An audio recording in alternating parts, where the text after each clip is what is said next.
আসসালামু আলাইকুম। এখন দেখবেন সংবাদ শিরোনাম। ৭২ ঘন্টার নিবিড় পর্যবেক্ষণে ওসমান হাদি। সরকার প্রধানের সাথে দেখা করলেন হাদির পরিবার। গুলি চালানো সন্ত্রাসী শনাক্ত। প্রধান উপদেষ্টার সঙ্গে বিএনপি জামায়াত এনসিপি নেতাদের বৈঠক। ঐক্যের আহ্বান জানালেন রাজনৈতিক নেতৃবৃন্দ।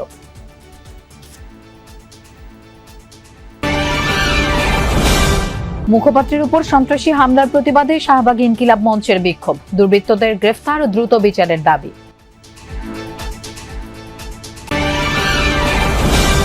লক্ষ্মীপুর জেলা নির্বাচন কার্যালয়ে নাশকতা, আগুনে পুড়েছে বেশ কিছু নথিপত্র। বৈঠকে স্বরাষ্ট্র মন্ত্রণালয়। এতক্ষণ দেখছিলেন সংবাদ শিরোনাম, এখন দেখবেন বিস্তারিত। মাথায় গুলিবিদ্ধ ওসমান হাদির অবস্থা সংকটাপন্ন। এভারকেয়ার হাসপাতালে নিবিড় পর্যবেক্ষণে রয়েছেন ইনকিলাব মঞ্চের মুখপাত্র। শুক্রবার দুর্বৃত্তদের গুলিতে গুরুতর আহত হন ঢাকা ৮ আসনে সম্ভাব্য স্বতন্ত্র এমপি প্রার্থী। গতকাল দুপুরে রাজধানীর বিজয়নগরে অটোরিকশায় যাওয়ার সময় সন্ত্রাসীরা ওসমান হাদির মাথায় গুলি ছোড়ে। এরপর ঢাকা মেডিকেলে জরুরি ভিত্তিতে তার অস্ত্রোপচার করা হয়। চিকিৎসকরা অপারেশনের মাধ্যমে গুলি বের করে আনেন। তারপর তাকে নেওয়া হয় লাইফ সাপোর্টে। চিকিৎসকরা জানান, অপারেশন চলাকালে হাদির দুবার কার্ডিয়াক অ্যারেস্টের পাশাপাশি প্রচুর রক্তক্ষরণ হয়েছে। পরে ঢাকা মেডিকেলের লাইফ সাপোর্ট থেকে পরিবারের সিদ্ধান্তে ওসমান হাদিকে স্থানান্তর করা হয় এভারকেয়ার হাসপাতালে। বাম দিক দিয়ে ঢুকে ডান দিকে বের হয়ে গেছে বুলেটটা। তো এটা মানে ম্যাসিভ ব্রেন ইনজুরি বলতে যা বোঝায় সেটাই। এবং ব্রেন স্টিম মগজের যে কাণ্ড, সেই কাণ্ডের পাশ দিয়ে বুলেটটা বের হয়ে গেছে, কাণ্ডেরও ইনজুরি হয়েছে। এখন ওনাকে কৃত্রিম শ্বাস প্রশ্বাসের মাধ্যমে ওনাকে আমরা বাঁচিয়ে রাখছি। তবে আসার কথা যেটা, যে সাইন অফ লাইফ যেটা বলে, জীবনের চিহ্ন, এটা ওনার ভেতরে এখনো আছে। ৪০ থেকে ৭২ ঘন্টার মধ্যে নিবিড় পর্যবেক্ষণে রয়েছেন শরীফ ওসমান হাদি, ইনকিলাব মঞ্চের নেতা।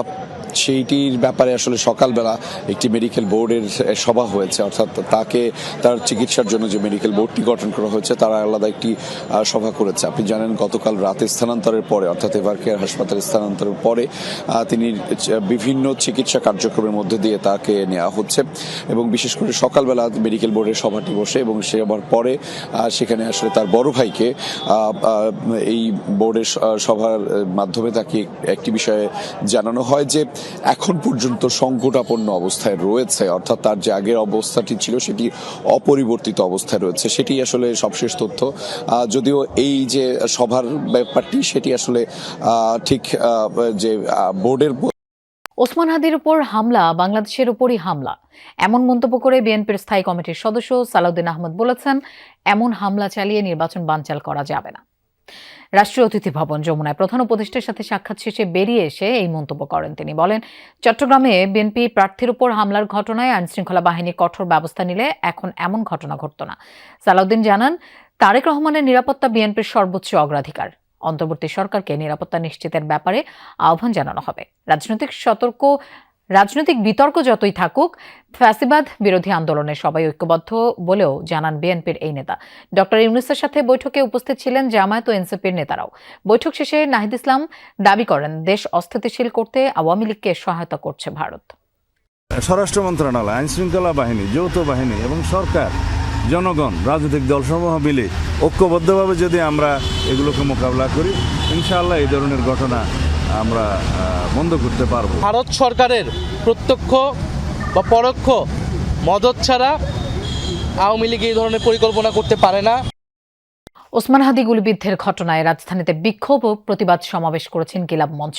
শনিবার দুপুরে শাহবাগে অবস্থান নিয়ে এই কর্মসূচিতে অংশ নেন বিভিন্ন সংগঠনের নেতাকর্মীরাও। সমাবেশ থেকে হাদির উপর হামলাকারীদের গ্রেফতারে অন্তর্বর্তী সরকারকে ২৪ ঘণ্টা সময় বেঁধে দিয়েছেন ইনকিলাব মঞ্চের নেতারা। সমাবেশে দক্ষিণাঞ্চলের মুখ্য সংগঠক এনসিপির হাসনাত আবদুল্লাহ বলেন, গত ৫৪ বছরে কেউ জাতিকে ওসমান হাদির মতো একজন মানুষ উপহার দিতে পারেনি। বলেন, দলীয় স্বার্থে নিজেদের মেরুদণ্ড বিক্রি করেছে। নীতির জায়গায় থেকে সরে এসে আপোষকেই স্বাভাবিক বানিয়ে ফেলেছে। এ সময় আমার দেশ পত্রিকার সম্পাদক মাহমুদুর রহমান বলেন, ১৫ ডিসেম্বর সর্বদলীয় সমাবেশ হবে শহীদ মিনারে। সমাবেশে বক্তারা নিরপেক্ষ তদন্তের মাধ্যমে হামলার সঙ্গে জড়িত ব্যক্তি ও গোষ্ঠীকে চিহ্নিত করে দ্রুত গ্রেফতার ও বিচারের মুখোমুখি করার দাবি জানান। এই কুলাঙ্গাররা আবার ঐক্যবদ্ধ হচ্ছে। ওসমান হাদি ভাইয়ের রক্তের শপথ, ওদেরকে বাংলাদেশে এক ইঞ্চিও জায়গা দেওয়া হবে না। প্রতিদিন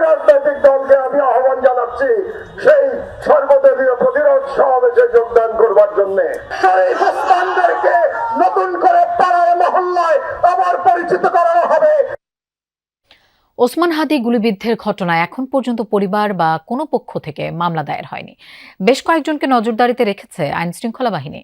সিসিটিভি ফুটেজে হামলাকারীদের চেহারা স্পষ্ট বোঝা না যাওয়ায় সুচারুভাবে চলছে বিশ্লেষণ। তাছাড়া নজরদারিতে থাকা ব্যক্তিদের যাবতীয় তথ্য খতিয়ে দেখা হচ্ছে।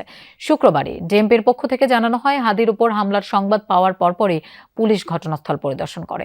আশেপাশের সিসিটিভি ফুটেজ সংগ্রহ ও বিশ্লেষণ করে জড়িতদের শনাক্ত গ্রেফতারে আন্তরিক প্রচেষ্টা অব্যাহত রয়েছে। থানা পুলিশের পাশাপাশি ঢাকা মহানগর গোয়েন্দা পুলিশ হামলাকারীদের গ্রেফতারে বিভিন্ন স্থানে তল্লাশি অভিযান পরিচালনা করছে। লক্ষ্মীপুরে জেলা নির্বাচন কার্যালয়ে অগ্নিসংযোগের ঘটনা ঘটেছে। এতে পুড়ে গেছে বেশ কিছু নথিপত্র। ভোররাত 4টার দিকে শহরের মজুপুর এলাকায় এই ঘটনা ঘটে। সিসি ক্যামেরার ফুটেজে দেখা যায় এক দুর্বৃত্ত গেট টপকে কার্যালয়ে ঢোকে। পরে জানালার কাঁচ ভেঙে পেট্রোল ঢেলে কক্ষে আগুন দিয়ে দ্রুত পালিয়ে যায়। জেলা নির্বাচন কর্মকর্তা জানান, বিষয়টি টের পেয়ে নাইট গার্ড ও এক কর্মচারী দ্রুত আগুন নেভান। তবে পুড়ে গেছে বিভিন্ন নথিপত্র। বড় ধরনের কোনো ক্ষয়ক্ষতি হয়নি। খবর পেয়ে ঘটনাস্থল পরিদর্শন করেন আইনশৃঙ্খলা বাহিনীর কর্মকর্তারা। সিসি ক্যামেরার ফুটেজ দেখে নাশকতাকারীকে শনাক্ত করে আইনের আওতায় আনার চেষ্টা চলছে। পেট্রোল ঢেলে আগুন দেয়, সাথে সাথে আমাদের নাইট গার্ড এবং একজন কর্মচারী ছিলেন, তিনি টের পাওয়ার পর তারা নিজেরাই বালতিতে করে পানি নিয়ে সেই আগুন নিভিয়ে দেয়। কাগজপত্র হালকা নষ্ট হয়েছে, বড় ধরনের কোনো ক্ষতি হয়নি।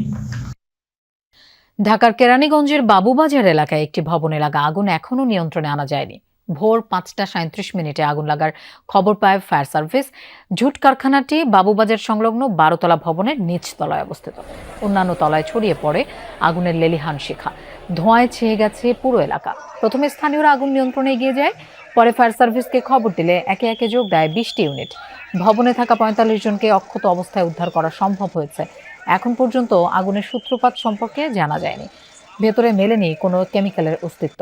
বৈদ্যুতিক শর্ট সার্কিট থেকেই এই আগুনের ঘটনা মনে করছেন স্থানীয়রা। ক্ষয়ক্ষতি নিরূপণ হয়নি এখনো।